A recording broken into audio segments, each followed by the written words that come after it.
और चलिए अब बात करते हैं बीजेपी के महामंथन की कि हां, नरेंद्र देंगे क्या जीत का मंत्र, क्योंकि उपचुनाव में मिली हार और आने वाले 5 राज्यों के जो विधानसभा चुनाव हैं उसमें क्या कुछ होने वाला है, इसको लेकर के बीजेपी की दिल्ली में खास बैठक हो रही है और राष्ट्रीय कार्यकारिणी की बैठक में आने वाले वक्त में क्या कुछ होने वाला है इस पर खास तौर पर नजर बनी हुई है। बता दें कि 5 राज्यों के विधानसभा चुनाव की तैयारी के लिए बीजेपी दिल्ली में इस वक्त मंथन कर रही है। बीजेपी राष्ट्रीय कार्यकारिणी की जो तमाम सदस्य हैं वो आज दिल्ली के कन्वेंशन सेंटर में एक साथ बैठक का हिस्सा बन रहे हैं और बैठक करके पिछली हार और फिर आने वाली जीत की रणनीति तैयार कर रहे हैं।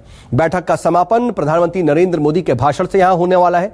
इसमें वो बीजेपी कार्यकर्ताओं को जीत का मंत्र दे सकते हैं। कार्यकारिणी का जो मुख्य फोकस है वो 5 राज्यों के चुनाव है और उनमें भी खास तौर पर उत्तर प्रदेश, क्योंकि 2022 में यूपी की जो जीत है वही 2024 का रास्ता साफ करेगी। इसीलिए पीएम मोदी 16 नवंबर को पूर्वांचल एक्सप्रेसवे का भी उद्घाटन करेंगे। आज पहली बार पोस्ट कोरोना फेज में, कोरोना की उपरांत, आज कार्य समिति थोड़ी देर पहले माननीय प्रधानमंत्री नरेंद्र मोदी जी के हाथ में राष्ट्रीय अध्यक्ष जी की अगुवाई में उद्घाटित हुई है। 9 महीने के अंदर अप्रैल महीना में 2000 अप्रैल महीने में प्रधानमंत्री जी वैक्सीनेशन के लिए टास्क फोर्स बनाते हैं। उसकी सुखद परिणाम आज देश 100 करोड़ से ज्यादा वैक्सीनेशन पूरा कर चुका है। कार्य समिति उनकी उस पहल को देश की जनता की ओर से धन्यवाद दिया। इस प्रकार की कार्य समिति जब बैठती है, पुराने लेखा जोखा को याद करना, अभी की परिस्थिति को समीक्षा करना। जब मैं बूथ कमेटी के बारे में उल्लेख कर रहा हूं, जब पेश कमेटी के बारे में उल्लेख कर रहा हूं, स्वाभाविक हमारे चुनाव वाले राज्य उसकी प्रायोरिटी में है। और कुमार गौरव मेरे सहयोगी इस वक्त मेरे साथ लाइव जुड़ रहे हैं। कुमार, सुबह 11 बजे से ये कार्य समिति की जो बैठक है वो शुरू हो चुकी है, लगातार मंथन चल रहा है, लेकिन खास फोकस बताया जा रहा है कि उत्तर प्रदेश पर रहेगा और बाकी के जो 5 राज्यों में चुनाव हैं, जो 4 राज्य और हो जाते हैं, उन पर रहेगा। देखिए, जाहिर तौर पे सुबह 11 बजे से बैठक चल रही है। सबसे पहले जेपी नड्डा का संबोधन हुआ, उसमें उन्होंने पार्टी ने क्या क्या अभी तक काम किया है, किस तरह से नॉर्थ ईस्ट से लेकर हर चारों दिशा में एक तरीके से पार्टी ने सत्ता में कब्जा जमाया है, उस पर चर्चा की।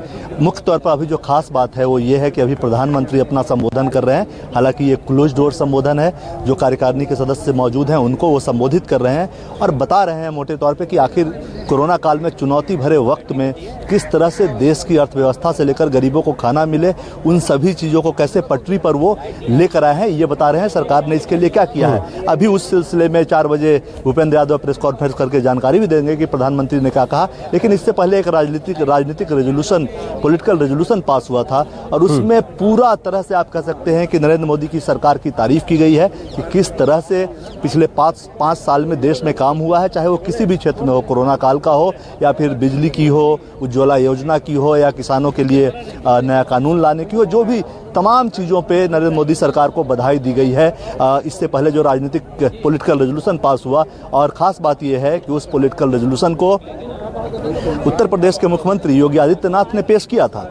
जाहिर सी बात है, नियम के अनुसार आज ये था कि सभी इस तरह के राज्यों के नेता राज्यों से जुड़ेंगे, वीसी के जरिए जुड़ेंगे, लेकिन उत्तर प्रदेश खास है, जैसा कि आप भी कह रहे थे, और उसका नतीजा भी है, उसकी झलक भी दिख रही है कि योगी आदित्यनाथ को दिल्ली बुलाकर उनसे राजनीतिक रेजोल्यूशन जो है, पॉलिटिकल रेजोल्यूशन पेश करवाया गया है। पूरी तरह से मोदी सरकार का बखान है उस राजनीतिक रेजोल्यूशन में, लेकिन अभी मुख्य नजर है प्रधानमंत्री अपना संबोधन दे रहे हैं। 4 बजे क्या कहते हैं भूपेंद्र यादव की, प्रधानमंत्री ने कहा, भूपेंद्र यादव 4 बजे क्या कहते हैं, क्योंकि वो जो क्लोज डोर संबोधन है उसका जस्ट 4 बजे ही जब ये प्रेस कॉन्फ्रेंस होगी उसमें निकल करके सामने आएगा। आप नजर बना रखिएगा। कुमार, आगे भी आपसे अपडेट के लिए जोड़ेंगे। फिलहाल के लिए आपका बहुत शुक्रिया और वक्त एक छोटे से ब्रेक का भी हो चला है। बने रहेगा न्यूज़ 24 के साथ।